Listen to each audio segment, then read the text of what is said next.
hommikune värskendav kastmine öömaja pisukesest basseinis. Nii pisikest basseini ujumiseks pole kohe näinudki. Päeva alustuseks, pärast basseini ja hommikusööki muidugi, tulin siia Küünestiiase küla taha matkaradadele, ehk hetkel ma siis natukene sellest Palatoni järvest kaugenen, et vaadata ära siin vaatekohad ja kus need kohalikud siis tervisesporti tegemas käivad või kohalikud turistid. Ja voilà, põõsaste vahelt ilmub kohe nähtavale suur plats, mänguväljaku ja lava ja millega iganes. Ja siin paistavad juba igasugused matkakaardid ja rajatähised. Tea, mis see puuskulptuur siin sümboliseerib.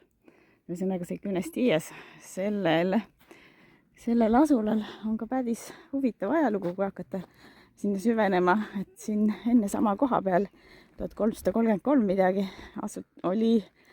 sai küla nimega Falud, aga siis tulid ottomanid ja põletasid selle küla maatasa ja siis jäi see kant kuidagi Stunarusse seisma, kuni siis 150 aastat hiljem enam-vähem pärast seda suurt põletamist taas rajati endise Faludi kohale peale siis uus asula, täpsemini 2 asulat, Künes ja Tiias, ja mis siis kasvasid hiljem kokku Küünestiiaseks. Ja täna elab seal külas, kus siis minu majutus on umbes 3000 kuni 4000 elanikku ja suurem õitseks saabus 20. sajandi alguses, kui hakkas siia tulema turism, et alguses selle Lake Palatoni ääres mingi 18-19 sajand, et ainult aristokraadid puhkasid, aga siis tehti need paremad transpordiühendused ja siis tuli ka keskklass siia kanti puhkama. Siit saab nüüd täpselt näha, mis see regiooni nimi on, Dolomiitide regioon, Keščelski Güzeg, kui rasked hääldused. Ja ma hetkel olen siis selles piknikupunktis ja siin on üks torn Vestetiks Kilatao 231 meetri kõrgusel, kuhu ma järgmiseks minna tahan. Vestetiks Kilatao, see ongi see torn. Originaalselt ehitati metsadel silma peal hoidmiseks, aga see tänane konstruktsioon on aastast 2000 ja nüüd on siukene, et kes tahab ümbruskonnale pilku peale ehita, siis kõrgemalt punktilt siis saab otsa tunida. Ja mina loomulikult tahan. Siit ülevalt avanevad head 360 kraadi vaated. Näen esimest korda, kuhu ma sattusin ja näen esimest korda ka Palatoni järve. Et kuigi ma tulin järve äärde nii-öelda nagu eiles, minu majutuskoht jääb sellest siiski üsna kaugele. Et järve ma ei näinud ja nüüd saan eemalt perspektiiviga pildi. Ja siin on siis see Küünestiias, kus ma ööbisin, siis on see Keščelski, mis on see saare või järve pealinn.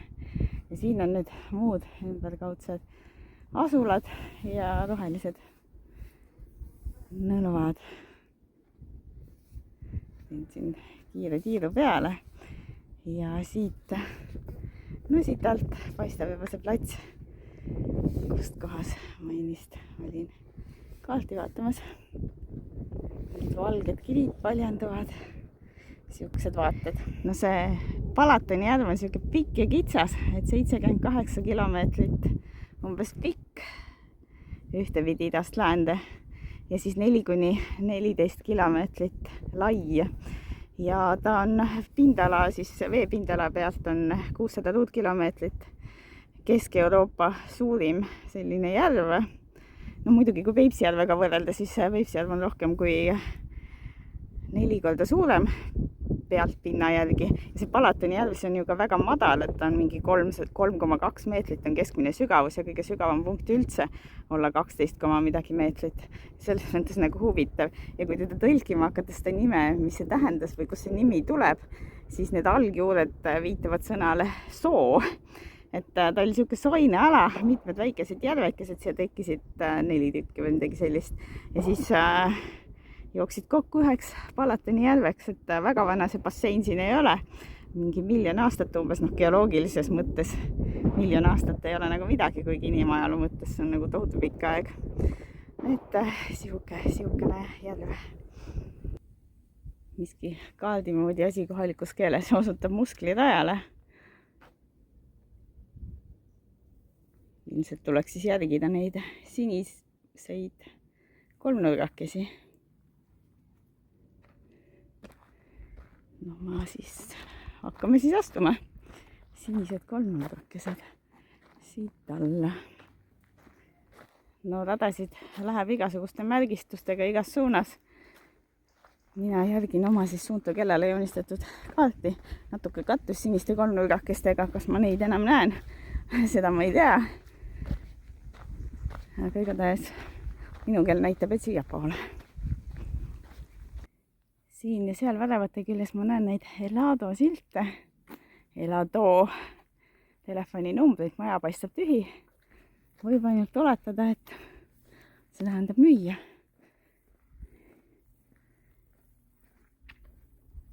Siin tee tõi mind kohalike majade vahele, et metsatukas neid iga nurga peal paistab, et üsna tihedasti asustatud. Kui ägedad skulptuurid. Puust.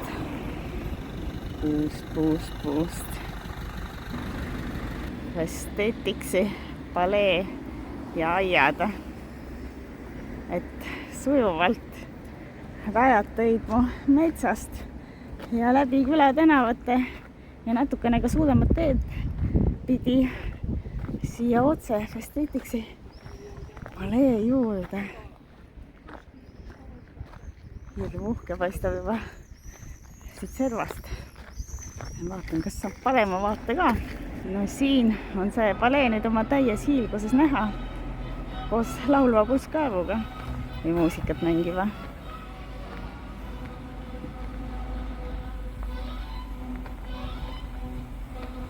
Et ehitati Esteetiksi perekond ehitas selle algselt 18. sajandi keskel, pandi püsti väiksem maja 34 toaga ja valmis kokku 3 ehitusjärgus, kuni saavutas oma täissuuruse 101 ruumi. See barokk-stiilis palee on üks 3 uhkeimast paleest Ungaris, mida ikka vaatama tullakse. Ja see perekond, see Esteetiksid, et nemad olid väga uuendusmeelsed, et juba 18. sajandi lõpus rajasid siia kanti ülikooli, põllumajandusülikooli.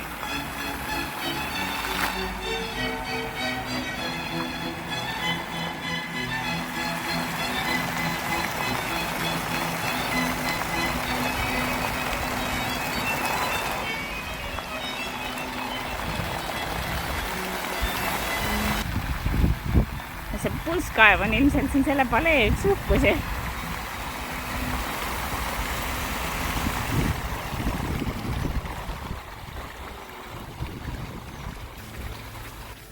No tagaaed siin peidab ka endas ühkoma teist vaatamist.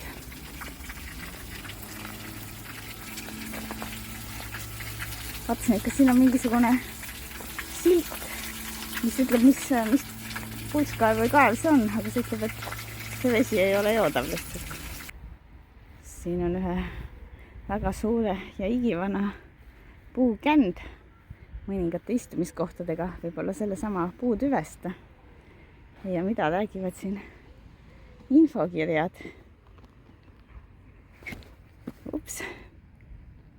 Räägivad, et kõige olulisemad ajaloolised sündmused selle perekonna, Festetics perekonna ajaloo kohta saab lugeda välja sellelt poolt. Ja hakkab siin juba 1739. Ja siin puutüvel on siis järjest need sündmused märgitud. 1800 midagi. Ma arvan, et see on see ilmus ajalooline puu, üks esimesi eksootilisi, mis üldse siia kanti toodi. Aga nüüd ta sai lihtsalt nii vanaks, et võeti maha. Väikene tiigikene. Ja lillad, vesiroosid. Kalad ka siin. Jutu järgi elavad siin selles väikeses tiigikeses. Kunagi kasvatatud kilpkonni ja kalasid sellesama uhke palee köögitarvis. Fun fact. See väike tiigike on umbes täpselt sama sügav kui kogu Palatoni järv keskmiselt. Maja teine pool ka väga uhke ja siin on kohe 2 purskkaevu. Paistab, et miski söögikoht ja palee avatud. Lava ka. No sees paistab suurem sagimine olema.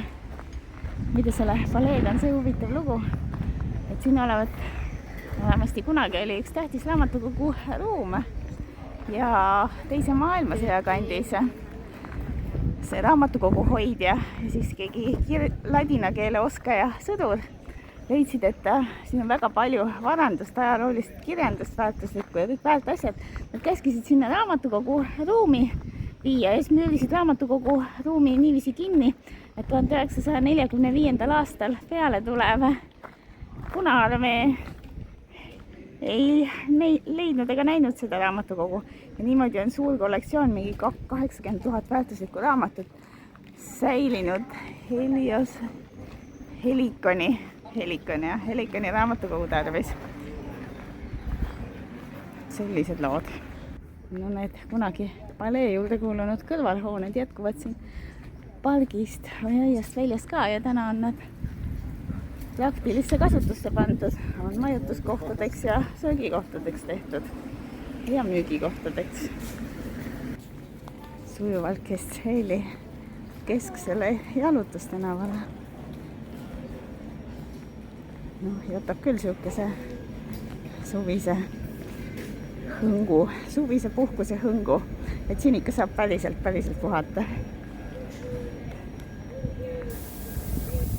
Kesksel väljakul puude kasvamine toimub kavalalt. Üle väljaku lähevad siin voolikud ja alt siis sujuvalt pritsil niisutab seda asfalti ja lastab puukesi. Siin on nüüd Kestšeli transpordikeskus, bussijaam ja tagapool on ka raudteejaam. Et ühendus pidavat olla väga hea, eriti Budapestiga, et bussid ja rongid käivad mitu korda päevas. Et sellepärast on ka siis populaarne kas või nädalavahetuse veetmise koht. Täna reede rahvast vähem, aga homme ilmselt läheb suht hulluks. Helikoni rand, üks üsna vähestest tasuta randadest siin minu ümbruskonnas. Tõtt öelda ainuke, mille ChatGPT mulle leidis. Üsna populaarne kohaliku rahva seas, aga liiva, korralikku liiva siin nagu ei olegi. Ja loomulikult need Palatoni järve ümber, need rannad, need ongi sellised mudased, et kui on kuskil hotellide ja turistikate kohtade juures liiva, siis see liiv on kunstlikult kohale toodud. Vesi liiga puhas ei tundu. Aga soe on küll, et suvel pidavalt minema kuskil 26 kraadi peale.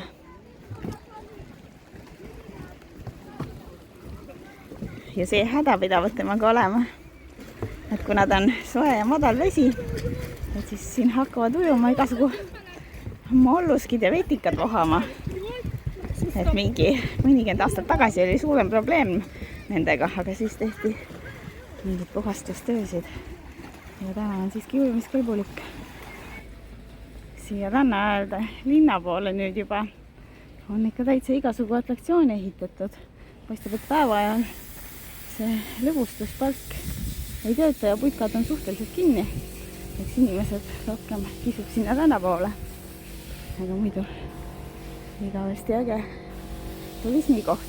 Ja see on siin olnud supluskoht ja puhkamise koht juba väga vanadest aegadest, mis väga vanadest 19. sajandi keskelt, kui siia ka suurem avalikkus hakkas tulema.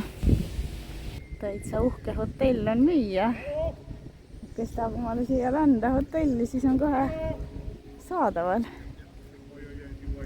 Otsin silmaga, et kus see vana aegne ujumismaja siis on. See peaks olema äkki sealpool. Et siin koha peal olevat olnud 19. sajandi keskpaiku, 1864, natuke hiljem kui keskpaiku, siis olevat ehitatud siia esimene ujumismaja avalikkusele. Siis ta erastati, aga ikka kasutati ujumismajana. Aga 1943 see Palatoni järve jää kahjustas seda ujumismaja. Jah, see järv isegi täitsa läheb jäässe, kuigi paistab suhteliselt soojas kohas. Et ühesõnaga kahjustas seda ujumismaja 1944. Ehitusmaterjali oli vähe muidugi, aga ikkagist ehitati uuesti ülesse. Ja tuli ujumismaja tagasi, aga mitte ujumiseks, vaid hoopis sakslased. Saksa sõjaväelased tulid siis sisse ja tegid omale miski moonalao. Siis kui see moonaladu 1945 hakati likvideerima või õhkima, siis see ujumismaja sai nii kõvasti kahjustada, et teda enam pikka aega ei taastatudki. Alles 1960 otsustati, et võtame täitsa maha, aga nüüd siis 2000-ndatel otsustati, et teeme tagasi ja võtame maha need nii-öelda moodsad konstruktsioonid, mis tehti seal 20. sajandi keskel ja teeme need vanaaegsed 19. sajandi tornikesed. Ma arvan, et see ikkagi ongi see vana ujumismaja seal. Ja see on siis see kuulus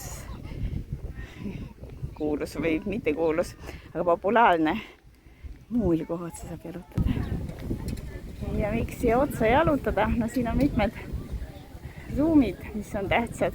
Sealhulgas saab siin paadiga sõitma minna, kohvikus käia, teisel pool suveniire osta.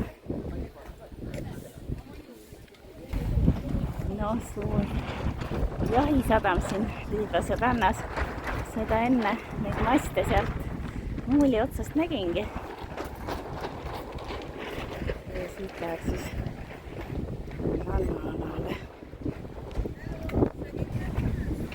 Siin Liivase rannas on muidugi see asi, et ta on maksuväravaga piiratud. Vaatasin, et sealt kohe saab niisama, et pärav lahti ja mine lihtsalt. Siis putkast ukse pealt keegi naisterahvas ilmus välja ja hakkas midagi kohalikus keeles seletama, millest ma aru ei saanud. Või ega ei pea olema geenius, et aru saada. Seal öeldi, et niisama patseerida ei tohi, et tuleb ikka õigest väravast minna ja pileti raha maksta. Jõuan ringiga oma majutuskohta tagasi. Bellisium sai selline päris mitmekesine tiir ja nüüd on hea pärastlõunase väikese eest peitu pugeda konditsioneeritud tuppa.